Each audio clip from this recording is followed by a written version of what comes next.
Hello and welcome to Forever Rugby on Fair Sports. And Warren Gatland has made 3 changes to a side that beat the Springboks last weekend.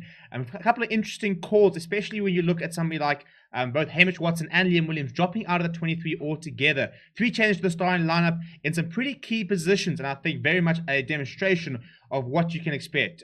So before we look at the team, please do smash like on the video and subscribe to the channel as well. So, after a performance like that, especially after a second half like that, the question sort of becomes, what can you change? How can you make that team better? Do you stick with the same sort of side? What are the issues sort of there? Wynne Jones being ruled out of the test, so that sort of necessitated a change, but it was interesting to sort of see that who got promotion and stuff like that.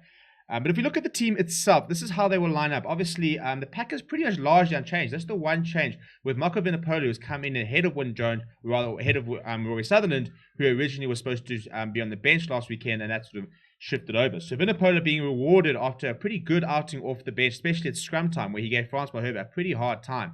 But apart from that, Luke Cowan-Dickie is being back, despite having a bit of a shaky time with the line-out. I thought that was quite an interesting call. I thought they would have been quite tempted to have gone with maybe Ken Owens.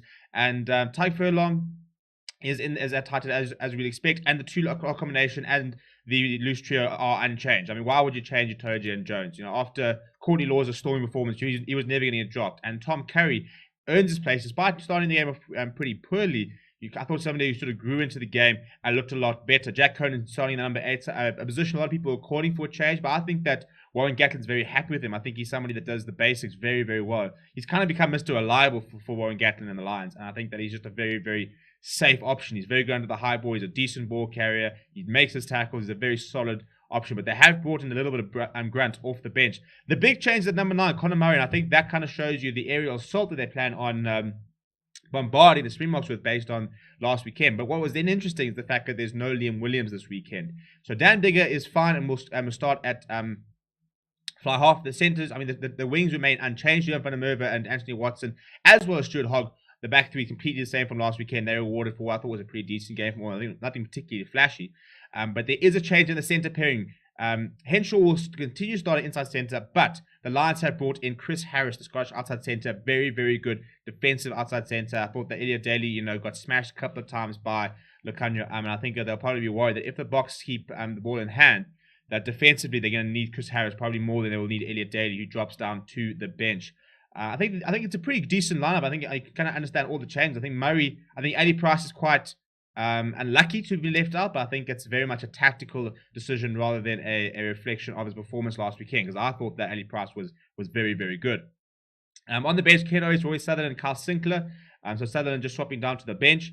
Tariq Byrne continues in the number 90 jumper, but they brought in Talapa Falatau, the very big ball carrier. I think that's quite a sign of intention. I think that they're very cognizant of the fact that the Springboks are going to man up and bring sort of very physical aspect to the game. And they've opted to go with Falatau ahead of Hamish Watson, which is causing quite a little bit of stir. Hamish Watson probably lucky to get away with potential yellow card last weekend. He drops out of the 23 altogether. Ali Price has been dropped down to the bench. Owen Farrell will continue to start in the to wear the number 22 jumper, covering fly half as well as inside centre. And then you got Elliot Daly, you can cover outside centre and pretty much wing and full back. So it's a very, very versatile bench in Owen Farrell and Elliot Daly, because between them, they occupy, they can cover 4 of the 5 backline positions with 5 of the 5 backline positions with Ali Price covering obviously the number 9. So let me know what you think of the side. I think it's a very good side. I think there's not too many changes. I think the changes they've made are quite interesting. I think that Conor Murray and Chris Harris are probably good changes in terms of a tactical change, and then Vinopola is just being rewarded for his solid scrummaging against Francois Herbert. We're going to hear what the Springboks are going to do very, very soon, so make sure you smash like, subscribe to the channel. Interesting to see how they respond in terms of their front row and what changes they make to that side. But yeah, please do smash like, video, subscribe to the channel as well. My name is Steven. Thank you very much for watching, and I'll chat to you soon.